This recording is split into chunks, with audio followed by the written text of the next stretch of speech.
Fascist Narendra Modi जे राज वारो हुअं त समूरो भारत इंतिहा पसंदी ऐं इस्लामोफोबिया जे बुखार में वरतल आहे, पर कर्नाटका रियासत में मुसलमान औरतुनि जे हिजाब ते पाबंदी वारनि मुतालबनि सबबि छिकताण चोट चढ़ियल आहे।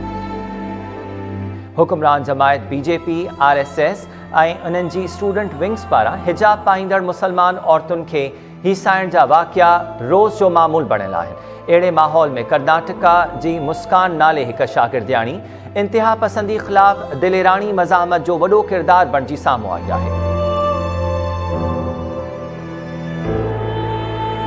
मुस्कान पंहिंजी असाइनमेंट जमा कराइण जे लाइ जॾहिं कॉलेज पहुती त गेट वटि इंतिहा पसंद छोकरनि खेसि रोके वरितो ऐं जय श्री राम जा नारा हणण शुरू कया।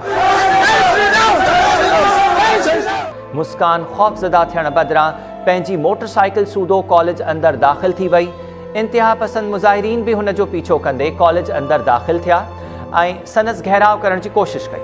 मुस्कान घबराइण बदिरां मुज़ाहिरीन ॾांहुं मुंहुं कंदे ऐं खेनि ललकारींदे अल्लाहु अकबर जा ज़ोरदार नारा बुलंद कया।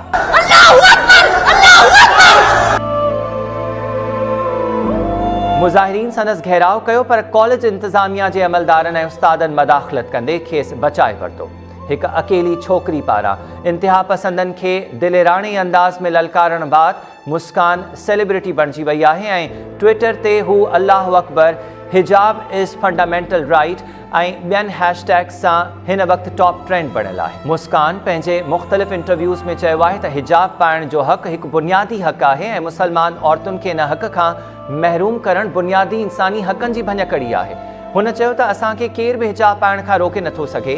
मुस्कान इंतिहा पसंदनि खे दिलेराणी अंदाज़ में ललकारण सबबि मज़ामत जो वॾो आइकॉन बणिजी साम्हूं आई आहे ऐं संदसि इन जुरत जी रुगो मुसलमान ई न पर ज़िंदगी जे मुख़्तलिफ़ शोबनि सां तालुक़ रखंदड़ ॿिया माण्हू बि वाखाण करे विया।